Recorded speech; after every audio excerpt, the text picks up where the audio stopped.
Okay, good morning, everybody. So nice to see everybody. Let us learn Torah. So we have, again, we're going through the Shaila archives. This is a Shaila that comes up at least 3-4 times a year, and that is pregnant women entering the cemetery. So this happens all the time. In fact, sometimes it happens before the grandparents even know that there's a Shaila to be asked. So there'll be, unfortunately, La Aleno, a funeral, and let's say there's one of the granddaughters or granddaughters-in-law who is pregnant but not. No, they haven't told anybody, and the question is, can she attend the funeral? This happens all the time. Best friend, this happens in other iterations with like best friends of the family and going to the funeral. This comes up really many times. The last 2 months, it's happened twice already. This question, so it just happens. And the question is this just a superstition? We know that the pregnant woman shouldn't go to the cemetery, or is there something more to it? So, fascinating topic. It turns out, you say to yourself, well, what is the issue? Like, what could there possibly be the issue? So it turns out, interestingly enough, that there are 4 potential possibilities to think about. The first actually takes us through the realm of education. So this is a really important halacha that's learned in the Shulchan Aruch, and the Shulchan Aruch is talking about this in a Siman Shin Mem Gimel. So there's only one paragraph dedicated to this, but it's a very important topic. Here's how it goes. The Shulchan Aruch says, Koton oichel nevelos. Let's say a child is eating something which is not kosher, right? So ein based in mitzvah nafrisha.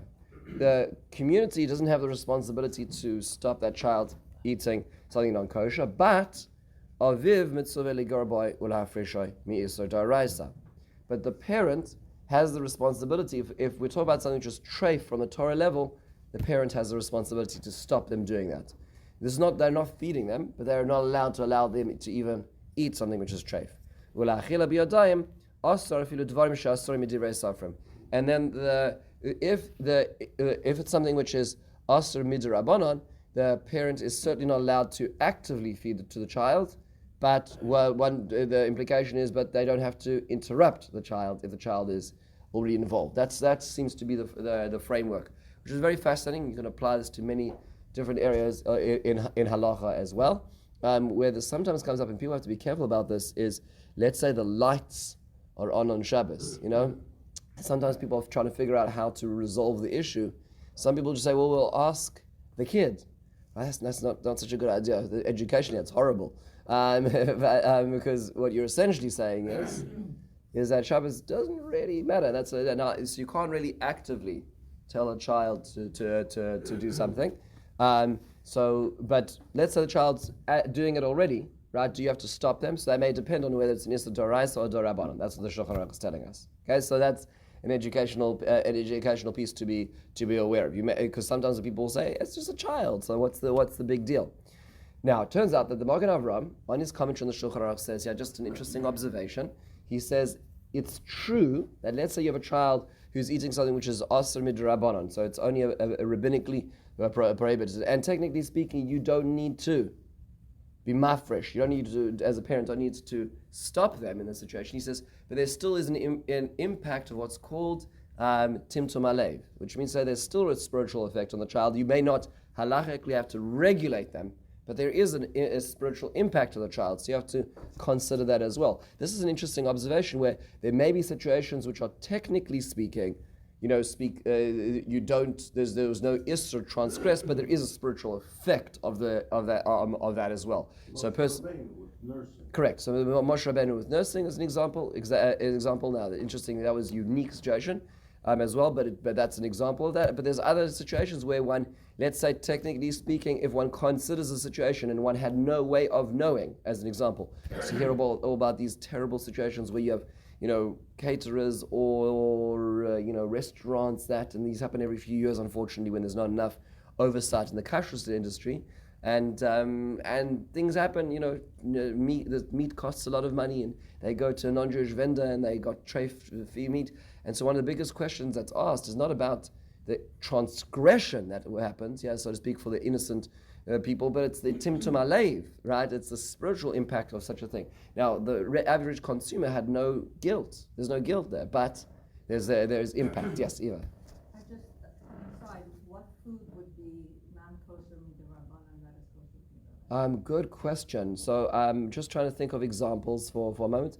I would be, let's say, chicken and milk would be an example, right? So the Torah prohibits basar v'chalav, and so basar oif is an extension, is an xera of that Chazal extended for that. So chicken and milk would be an example of that. And there's other cases where sort of the extent of the Isser would be, I'm trying to think of other examples right now, just blanking. Right.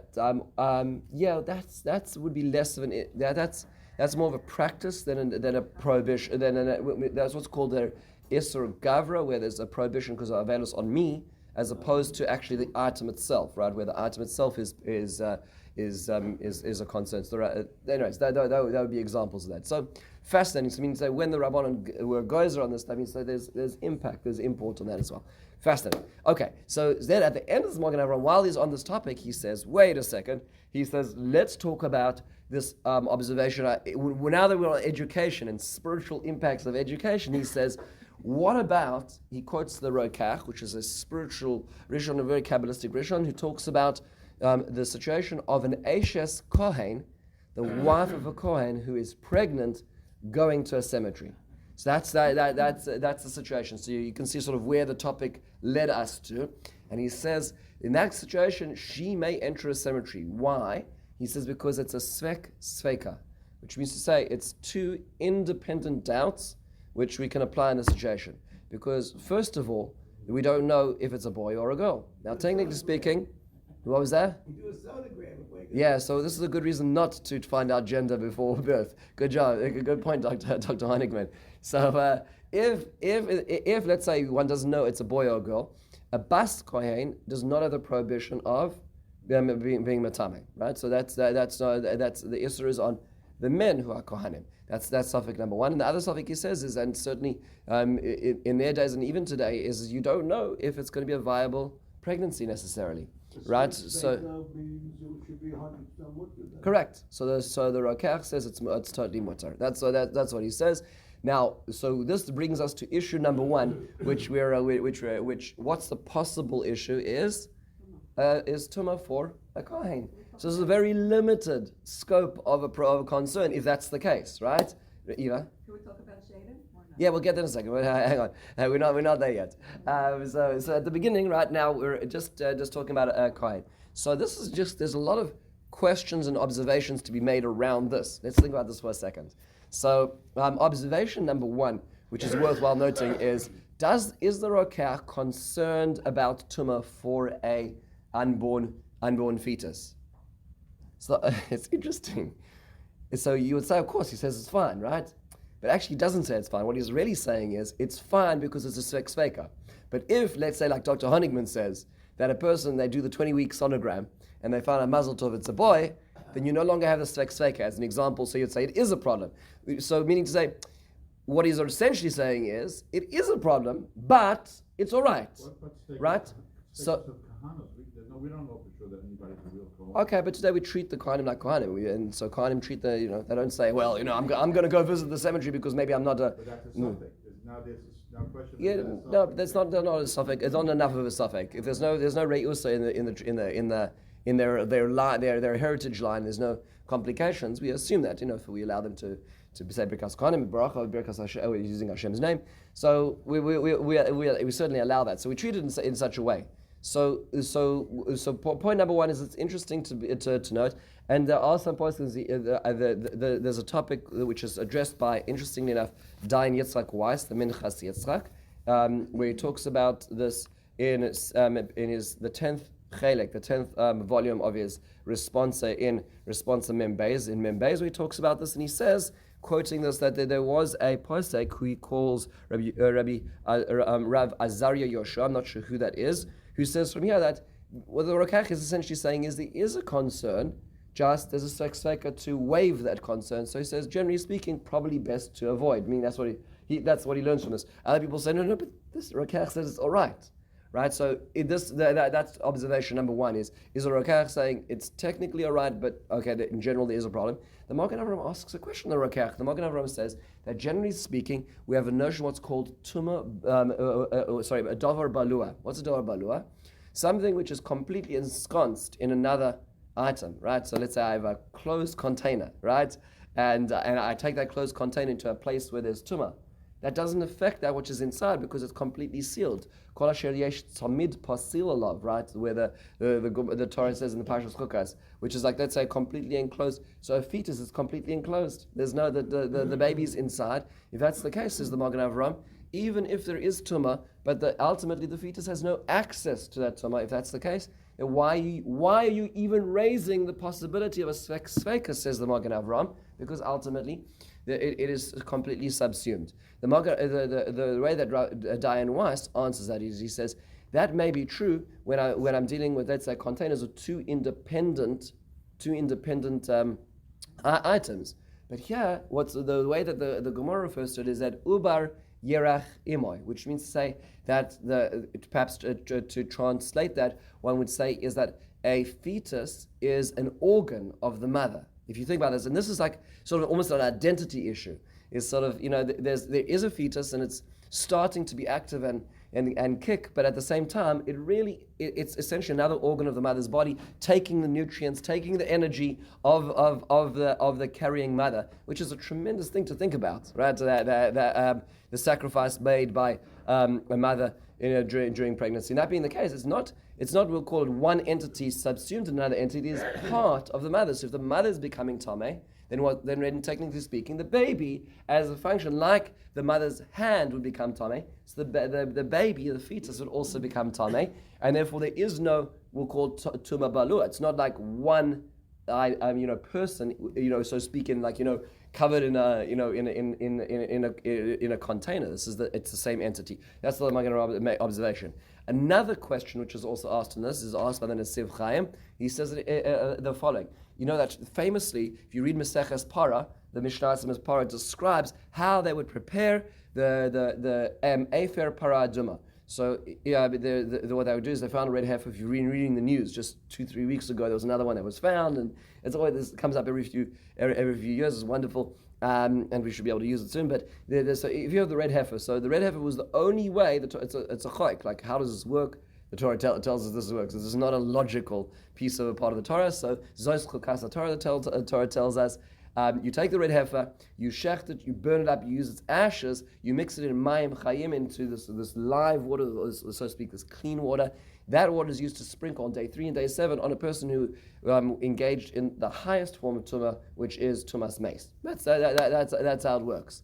Okay, so that being the case, the Mishnahs talk about the extensive measures that were taken to ensure that water and that para were pure, absolutely pure. So they had, in fact, the way they were to retrieve that water became a whole business. So they would have, listen to this, Chatzeros Hayu B'Yerushalayim. This is a mission in the third parak of Para. There were these courtyards in Jerusalem, Al Gabe Sela V'Tachteim Chalul. So right, so like you said, they had these like sort of archways underneath the cliff. So to speak, this area which had no possibility of tumah ascending through. So there's no danger of, we'll call tumah side to home, right? About any burials or graves that you were unaware of. And they would have, so to speak, like almost like a settlement for the pregnant women who come there, have their children in this village area above this, so to speak, tumah safe area. And these children would be schooled there, and they would be the ones to get the water. So they would have these, they would ride upon these bulls, which had these boards above them, which would create a ohel, right, so to speak, to shelter them from tumah, and they would go to the river. They would, in stone cups, because stone again is impervious to tumah, raise the water. They would take this and use this purest of pure water, never having come into contact with tumah, not the person who brought them from in utero.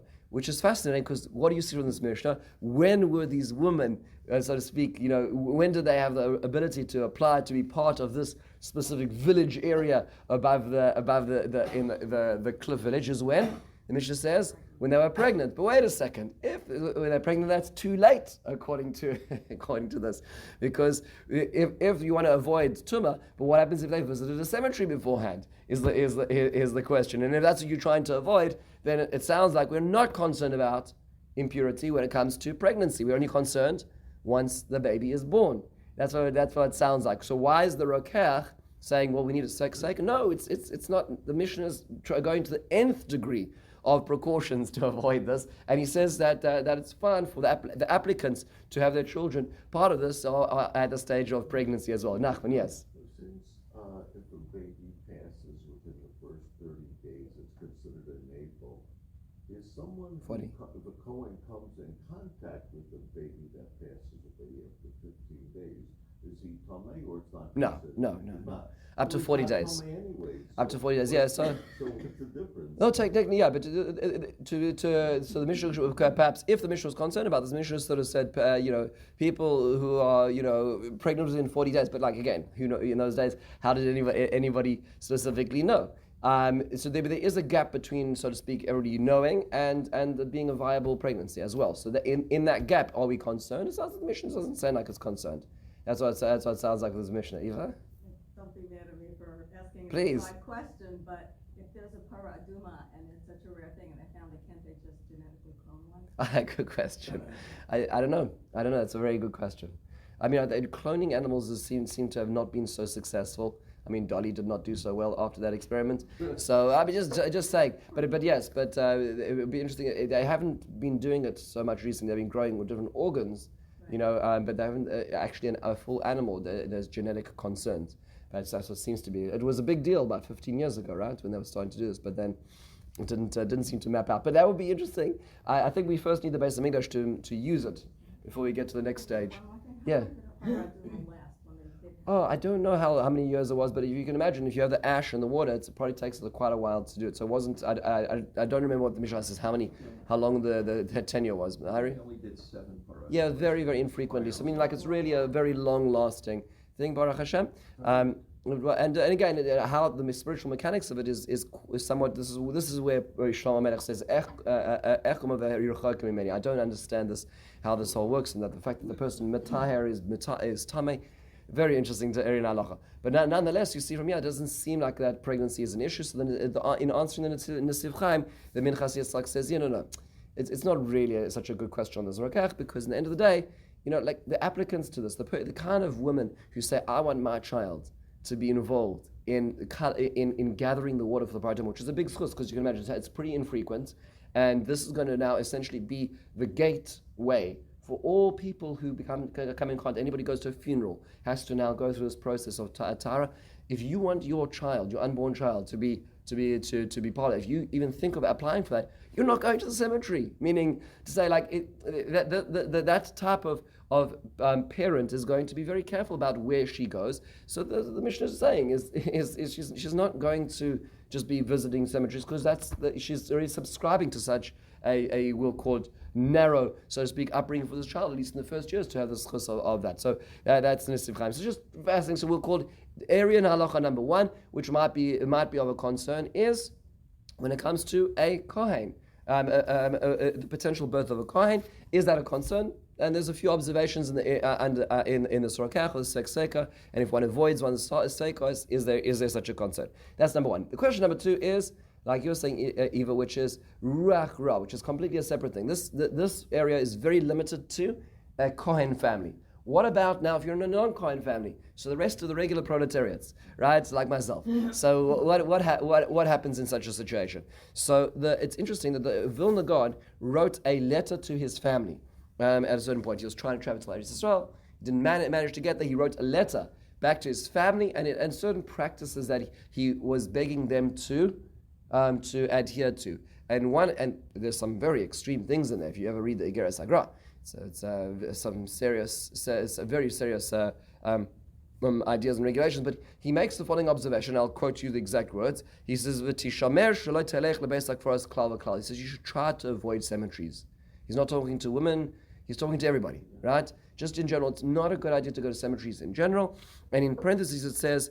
The Nusach Acher, there's a text, a variant text, which says, "Shisham isdabkim haklipos ma'od v'kol shekain b'nashim." He says that there's certain negative forces there which attach themselves, especially in this case, he says, to women.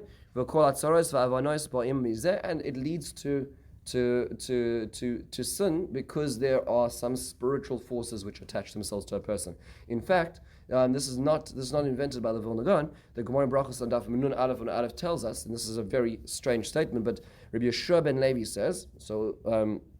It tells us Shlosha Dvarim Sach li Malach HaMaves. Rabbi Yeshua Levi had many interesting interactions with the Malach HaMaves, with that agent of death, and the Malach HaMaves told him three things. He says, Al titol chaluk shachris miyad hashamash tilbash. Don't take your shirt from your attendant, and get dressed with it. Now, I don't have that problem. If you don't have an attendant, then I guess we avoid that issue. He says, Al titol yodecha mimi shelo natal yodav. Don't allow somebody who's not washed their hands to be the one to wash your hands. Okay, so meaning if they have tumah on their hands, don't be the one to receive that. So these are sort of a little less frequent. And the third one is, don't,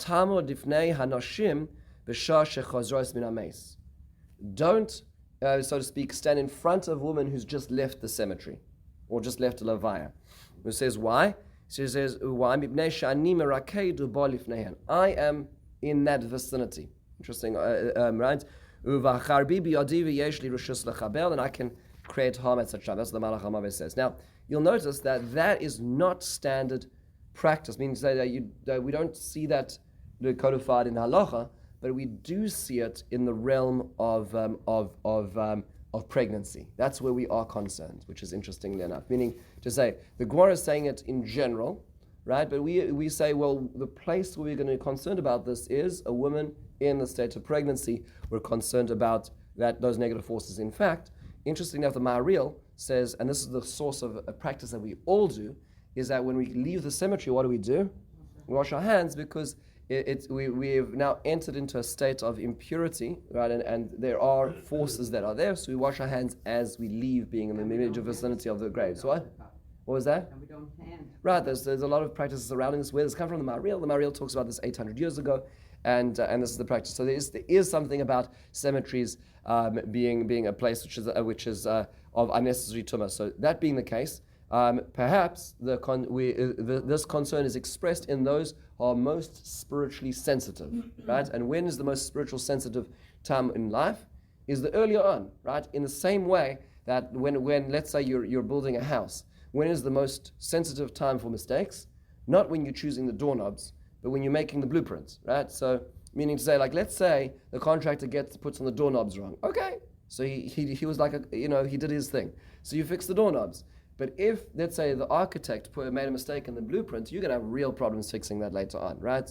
Because so the earlier on in the system of expansion, the more sensitive it is, and certainly in utero, that's a stage where there's immense spiritual sensitivity. So much so, I just want to go back to this as an interesting point, is that a lot of the spiritual thinkers talk about even, and just in a sensitive way, is thoughts of a couple at the time of conception even have an impact on the child as well, as the neshama, so to speak, is being tethered to this world biologically, which is just a very powerful thought. That's so to speak, the earliest point in time. But it's certainly during the period of pregnancy, in the secular world, they'll talk about classical music, right? And all the, so to speak, the impacts that it has on the child in utero. In Judaism, we talk about the spiritual arena and the area. So that's one of the concerns that we have is this, being, especially to those who are spiritually sensitive, don't, so to speak,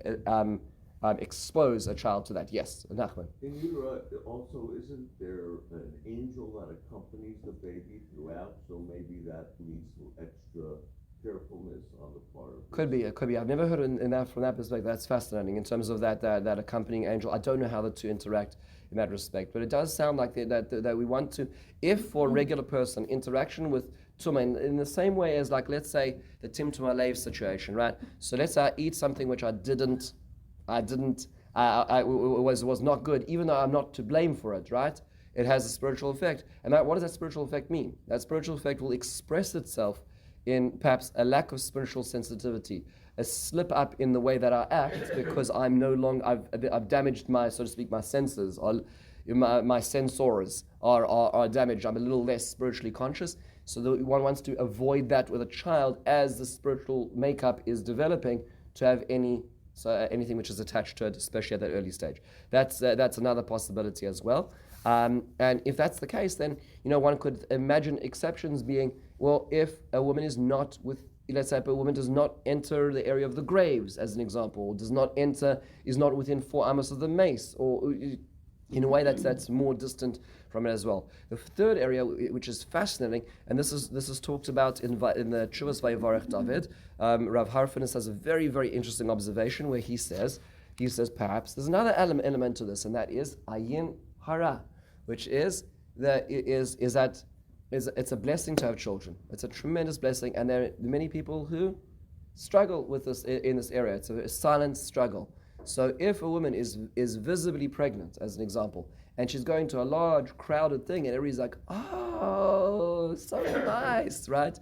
And that is wonderful. But there are some people who it might be hurtful to, and they're going to say, well, we struggled, it was hard for us, and unfortunately, and those kind of comments are negative. They have impact, and so one wants to avoid, so to speak, public arenas in general. In this realm.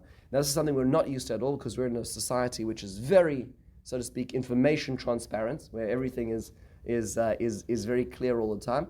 But perhaps this would be another example of another concern. And if this is the case, and you may say today, well, today it's so, today everybody's so out and about, and this becomes less of an issue, right? This is less of an issue in general in society.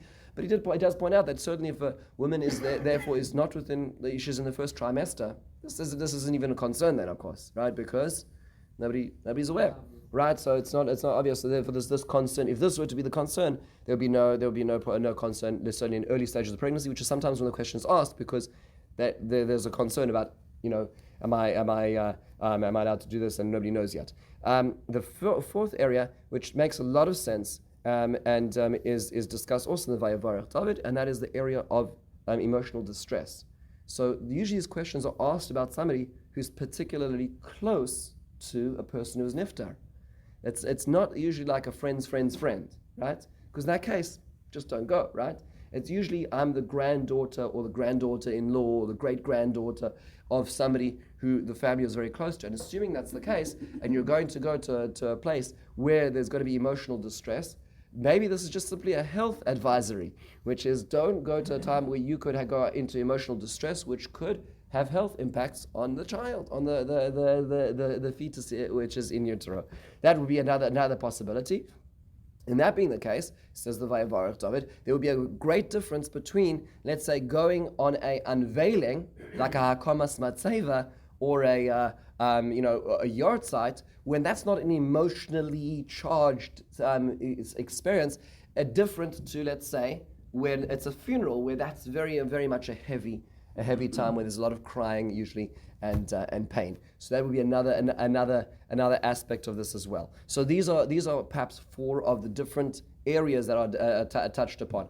Number 1 is Eishes Kohen, the whole backwards and forwards. Number 2 is this idea of Ruach Ra, which is found in cemeteries, especially by those spiritually sensitive. Number 3 is Ayin Hara, is what other people say and comment or think. And number 4 is the emotional distress that's related to this as well. So the question is, so what do we do? What's the standard practice? So you'll see that this is not talked about explicitly in the Gemara and not in the Shulchan Aruch. It's only talked about by the later Achronim, and you'll see that they say it's probably better not to, but just to give you a sense of the spectrum of what the Poskim say. So for instance, Diane Weiss, who talked about this at the beginning, when he quotes this topic, he quotes the Truvas Rashba, who says that when Nashim Tzidkonios, when Zakainos, when righteous elderly women tell you that there's a practice, he says, you may not know why it is, but it's probably a good idea to listen to them, right? So what may be called a Baba Maisa in some places, he says, if there's grounds, and it's not just anybody, but there's people who say this, then you should. I don't know precisely exactly what the issue is, but I'm going to be concerned about that. I'm going to take that to heart. That's what the Minchas Yitzchak suggests as well. Interestingly enough, This sefer, if anyone who's familiar with these Sfarim, this is called. Do you remember these Sfarim? I do. Rav Shimon Ida, who really set the precedent for all of this. He has a two volume set of Hilchos Nida. He says the following. So he talks about. He's talking about another area of halacha, which is in Isha Nida, at that stage entering into the cemetery. But then he actually says it's recommended. This is the language he uses. But he doesn't have any footnotes on this topic. He says it's recommended that a pregnant woman should not visit a cemetery because of the danger to unborn child. So he's referencing the second reason that we looked at in halacha in the Vayavarech David. And then he says, but he gives a few exceptions. So he says that one shouldn't visit the cemetery, but she may visit the cemetery if she's cautious not to stand within 4 cubits, which is about 8 feet of a grave. Right? So that's usually manageable depending on the width of the roads, as an example. Right? So where it would be allowed where there's a distance, a proximity of a distance, and that would be related to the idea of the Ruach Ra aspect of it as well, which is related to that. And then he points out a few exceptions. So he says the poskim say that for the unveiling of a matzeva or during the Yomim Noraim, one may visit a pregnant woman may visit the cemetery. So these are examples where, let's go into the fourth reason of the concern of distress. There's less of a concern. This is more of a unturbulent time. It's easier to access in that side. And as well, this is a very famous question which comes up, is let's say a woman is visiting a Eretz Yisrael as an example, and she wants to go visit Tzvat or Tveria, which is essentially, the Jewish Baruch Hashem grave sightseeing, where you can get to visit the most incredible tzaddikim, all buried around the area of Tzvat and Tveria, and she wants to know, can I go? In that situation, that's fine. As all he says, it's permissible to visit a cemetery in the graves of tzaddikim, and that would seem to be ignoring the Ruach Ra issue, it sounds like, but more of the concern of the distress aspect of it, and perhaps there's also less Ruach, there's less Ayin Hara here, because you're not going in large groups, it's just, as you go by yourself. So these will be some of the exceptions. It's worthwhile noting that Rav Scheinberg, Zichron Livracha, as quoted in the Yad L'Yonah, is not concerned about this. He says it is in fact a Boba Maisa. It's not too concerned. And Rav Hershel Schachter says there's no concern whatsoever. Bichlal, there's nothing to talk about in terms of this. This is not a halacha to be concerned about. And it's worthwhile noting that if you look into this topic in general, in other cultures, you'll see that the Chinese Christian culture around Singapore and African cultures in sub-Saharan Africa also have such superstitions, and they don't seem to have been, learned from Judaism per se, because they don't not so much exposure there, or cross-culturation, and so there is this notion in some other minority cultures as well, which sometimes is an indication that's more of a superstition than it is halacha as well. However, being as there are there is a spectrum of those people, as we saw, Dayan Rice says, Noshin Tzidkonios, we're concerned. We saw that Rav Ida says that within parameter, one should. There are ways to navigate this in a way that is permissible, and certainly within the parameters. If it usually comes down to a situation where, if it's too distant a friend, right? So I'll feel bad if I don't go, and it's my best friend's whatever it is. I don't know if that's the end of the world. It's a family member, and you're not going to be there. That's very hard. That's very hard. There's certainly what to say in terms of relying upon this, and certainly if one's not going to be immediately proximate, to the casket, to the aron, being around there, these things should be fine as well. Anyway, just a very fascinating topic in halacha, which comes up in Be'ezras Hashem. We'll have a few more next week, God willing.